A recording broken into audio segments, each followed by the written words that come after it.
Bonjour, je vous retrouve aujourd'hui pour le tuto du Flipbook été. Donc pour le faire, j'ai utilisé une collection de papier que j'avais trouvé chez Noz. Je l'ai cherché sur le net, mais j'ai pas trouvé pour vous donner le lien. Donc j'en suis désolée. Pour faire la structure, j'ai coupé deux morceaux de carton, alors de 11 par 15 cm et un morceau de 3 par 15. Par contre, c'était un peu juste pour fermer, donc vous pouvez aussi faire 4 par 15 si vous comptez bien le remplir. Donc ensuite, j'ai voulu intégrer directement un shaker dans ma couverture. Donc j'ai utilisé alors deux dies différents parce que je voulais un dies qui était un peu rond, qui ressemblait un peu à un soleil pour faire comme un petit soleil.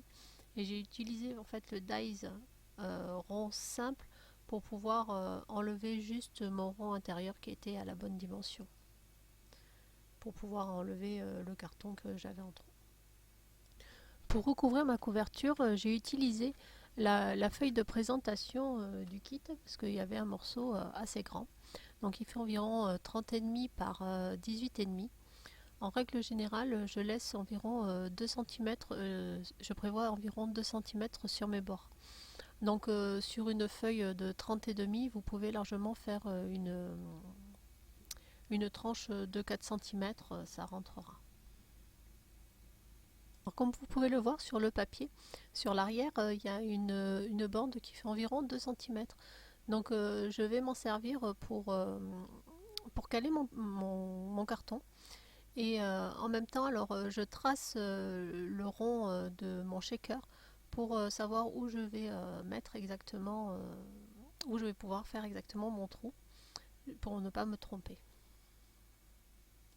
Alors manque de chance, mon papier ne rentrait pas dans ma machine de découpe, donc du coup je l'ai découpé au cutter. Alors, pour arriver à faire un joli découpage, je fais comme avec les ciseaux en fait, ma main ne bouge pas et c'est mon papier qui tourne. Alors pour coller, je prends de la colle blanche, j'en mets sur mon carton et je l'étale avec un pinceau pour essayer d'en mettre qu'il y en ait partout et éviter les gros aplats de colle pour ne pas qu'il y ait de traces après sur mon papier. Donc ensuite je vais me servir des bords de mon papier pour le mettre bien droit. Alors moi je vous conseille, moi, ce que je fais, c'est si vous n'avez pas les bords comme moi là, qui sont prédessinés, donc j'ai pas eu besoin de le tracer. Je trace mes bords à 2 cm, je trace mon trait, comme ça je mets mon papier, mon carton après bien aligné dessus. Donc après avoir collé mon carton, je vais utiliser mon plieur pour enlever toute bulle d'air. Donc vous allez voir, je le fais d'un côté et de l'autre. Par contre, faites bien attention quand vous tournez, que vous faites sur côté papier. Déjà, à ne pas vous mettre de colle sur votre joli papier. Mais en plus, quand vous le retournez, de bien vérifier que votre carton est bien resté droit. Comme vous allez le voir, mon carton avait bougé un peu, donc je le remets correctement. Alors, le plus simple aussi, c'est de prendre son temps et coller morceau après morceau. Et quand vous avez collé un morceau, bien laisser sécher, coller votre deuxième morceau, bien laisser sécher, etc.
une fois toute la structure collée, j'ai bien laissé sécher pour éviter que ça bouge quand on va couper déjà les angles et marquer les plis avec le plioir. Donc je préfère tout bien, que ce soit bien sec. Donc comme vous pouvez le voir, j'ai enlevé à peu près 2 cm sur ma longueur de 30,5. Ce qui veut dire que pour la charnière, on peut faire une charnière qui peut aller jusqu'à 5 cm. Alors je marque bien les plis sur les bords avec mon plioir.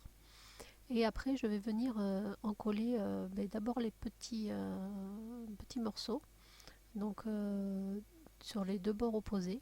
Et après, je ferai les deux grands morceaux.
Donc avant d'encoller mon grand morceau, j'essaye de rentrer un petit, le petit bout de papier qui risque de déborder pour avoir un angle bien régulier.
Alors là, je vous montre, j'ai découpé dans du papier jaune, du coup, mon dies qui fait un peu fleur, un peu soleil.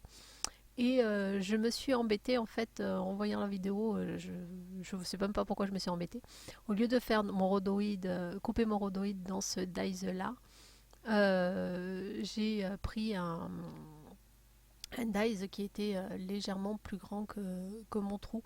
Donc je ne sais pas pourquoi j'ai pas utilisé directement le dies de fleur. Des fois, on se complique la vie et en fait, on avait la solution juste sous nos yeux, on l'avait pas vue. Bon, c'est pas grave, pour la prochaine fois, je saurai.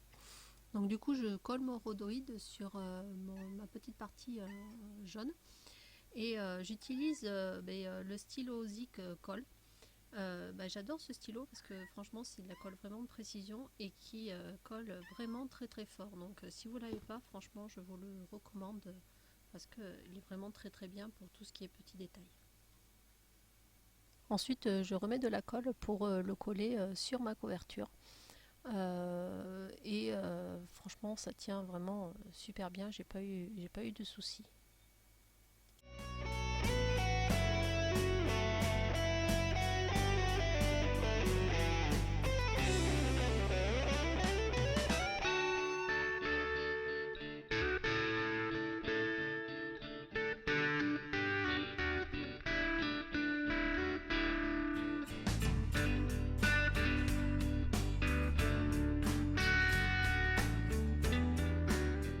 Alors j'ai attendu que ça sèche vraiment très très bien.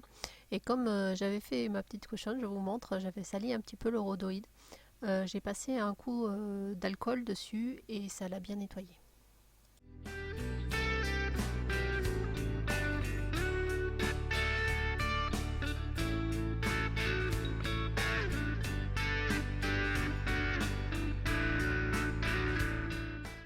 Donc pour faire le shaker, j'ai préparé mon papier de fond, donc je l'ai voulu jaune pour faire soleil.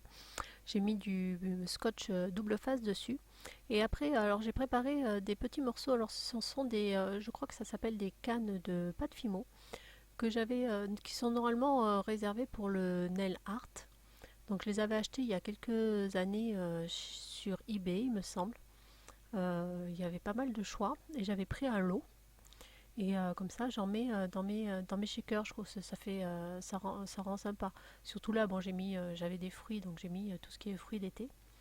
Et après, j'y ai rajouté quelques petites paillettes jaunes et des petites boules transparentes. Alors là, pareil, en défaisant mon scotch, j'ai réfléchi qu'en fait, il valait mieux que je mette du scotch autour de mon rond pour éviter justement que ça baille trop et que tout se retrouve dans le carré que j'avais prévu. Oui, j'ai aussi oublié de vous dire que le carton que j'ai utilisé fait environ 3 mm d'épaisseur. Donc ça suffit largement pour faire un shaker et vu que j'ai pas mis non plus grand chose, ça fonctionne très très bien.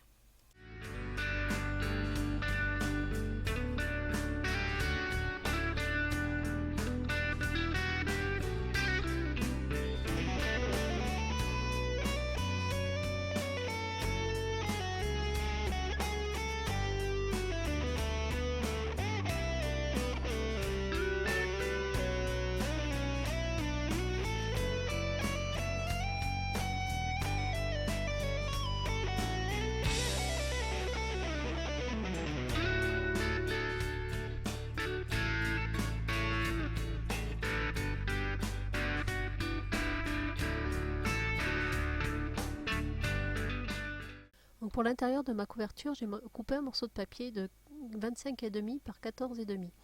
Alors j'ai fait 25,5, alors ça va être un petit peu grand par rapport à toute ma longueur. Mais je l'ai fait exprès parce que vous allez voir que comme je marque mes plis à l'intérieur pour la charnière, je ne sais pas exactement combien ça va me faire. Donc pour ne pas être trop courte, je préfère laisser un peu plus grand et recouper après au besoin. Donc j'ai préparé aussi alors, deux pochettes pour intégrer directement à mon intérieur de couverture pour que ça tienne plus solidement. J'en ai fait une pour mettre un petit livret que j'avais fait en, en visio, en scrap visio avec Cora sur son groupe. Et une autre pour y intégrer une petite carte.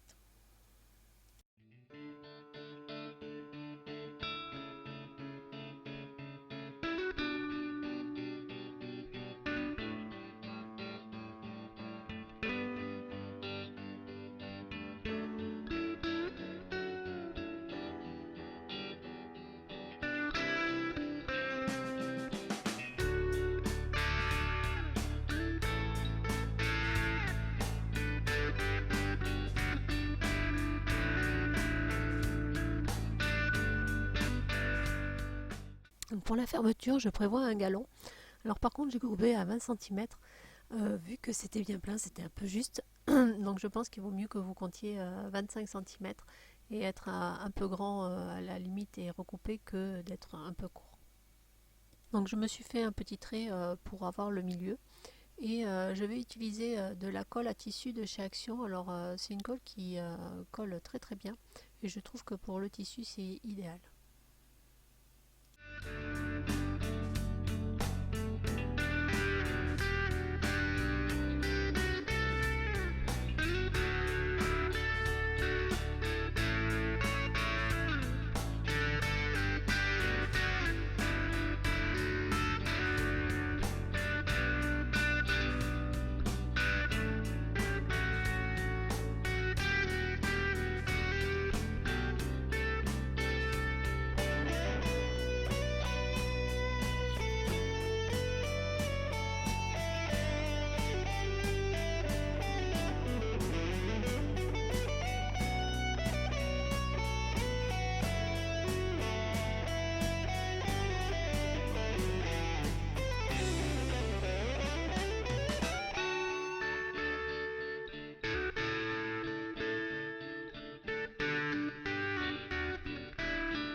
Et pour finir la couverture, j'ai tracé mes points pour pouvoir faire mes trous à la crocodile et pouvoir y intégrer mes pages.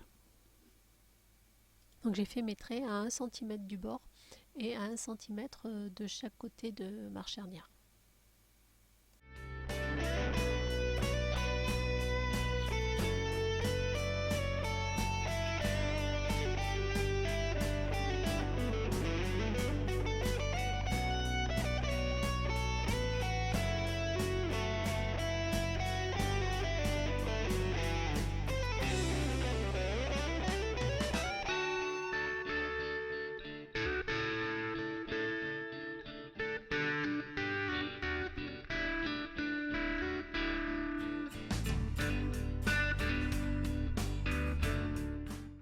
Pour faire mes pages, j'ai juste pris en fait deux fonds de cartes blanches de chez Action.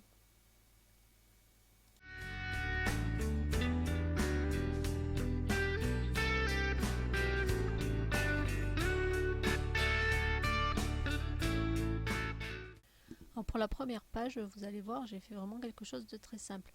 Alors j'ai tout simplement fait une enveloppe dans du papier vélum. Alors c'est du papier vélum de chez Action, que je trouvais joli dans les coloris, qui ressortait bien, qui allait bien. Je m'en sers très peu et c'est vrai que j'aime bien l'utiliser en fait pour faire des petites enveloppes. Et ensuite j'ai utilisé quelques stickers de chez Action que je n'utilise pas non plus en règle générale. Et là, je trouve que pour un échange, justement, ce genre de choses, on peut vraiment les utiliser dans la décoration, vu qu'il n'y a pas de photos. Moi, je trouve que justement, ça les met plus en valeur que de les mettre sur des photos. Je trouve que sinon, c'est trop chargé. Alors pareil, les stickers chez Action, je préfère les mettre d'abord les coller d'abord sur un papier blanc. Et après les redétourer parce qu'en fait je trouve qu'ils ont un bord trop blanc et ça me dérange, donc je les redétourne à mon goût et en fait ça les renforce en plus de les mettre sur du papier avant de les coller sur la page.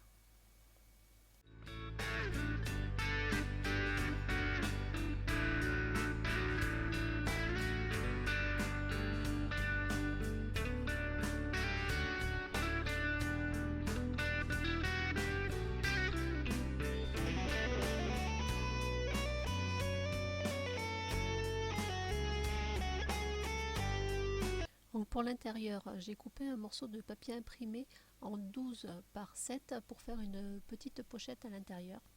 Et j'ai coupé aussi une bande blanche de 16,5 par 2,5.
Donc pour le dos, j'ai fait une toute petite enveloppe que j'ai fermée avec un morceau de ruban.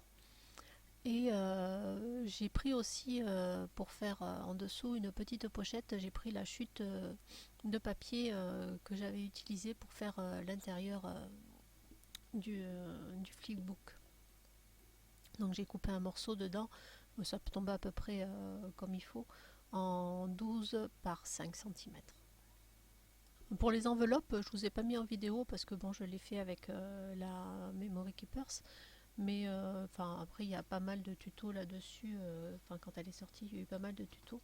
Maintenant, si ça vous intéresse, vous me dites et je pourrai vous montrer comment elle fonctionne exactement.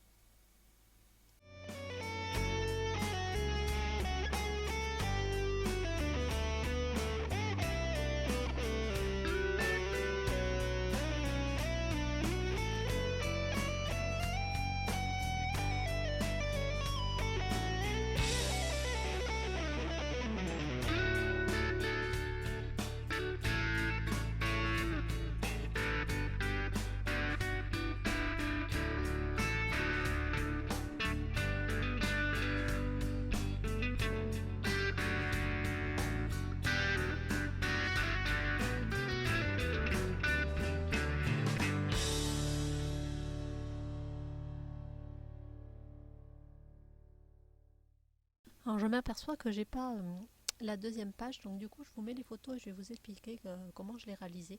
Bon, il n'y a pas grande différence, c'est surtout pour la page de devant. Donc pour la page de devant, j'ai tout simplement coupé un morceau de papier en 10 cm par 14,5. J'ai fait deux entailles au cutter dedans pour pouvoir y glisser les paperclips. Et après, j'ai collé que mes bords. Voilà. Donc pour l'intérieur, j'ai fait exactement la même chose, sauf que j'ai fait une bande plus large sur la gauche. Elle doit faire environ, je pense, 5 cm. Et pour le dos, j'ai tout simplement mis deux petites enveloppes de la même dimension. Donc pour la décoration de la couverture, j'ai hésité un petit moment parce que je voulais mettre un peu plus en fait. Mais j'avais prévu de mettre un verre à cocktail en plus sous l'appareil photo. Le problème c'est qu'il empiétait trop sur mon shaker. Donc je trouvais dommage. Du coup j'ai laissé plus simple. Alors l'appareil photo c'est tout simplement un dies que j'ai monté en découpant plusieurs papiers et en découpant dans le papier imprimé, les restes de mon papier. Et le mot smile, je l'ai découpé alors deux fois dans du papier blanc et une fois dans du papier noir pour en décalant un tout petit peu mon papier noir pour faire comme de l'ombre. Voilà, pour qu'il ressorte un peu mieux sur le reste. Donc voilà, cette vidéo arrive à la fin. Donc j'espère qu'elle vous aura plu, qu'elle vous aura donné envie de refaire ce petit flipbook. Bon, moi j'ai adoré le faire, même si je suis quand même sortie de ma zone de confort en utilisant beaucoup de papier imprimé.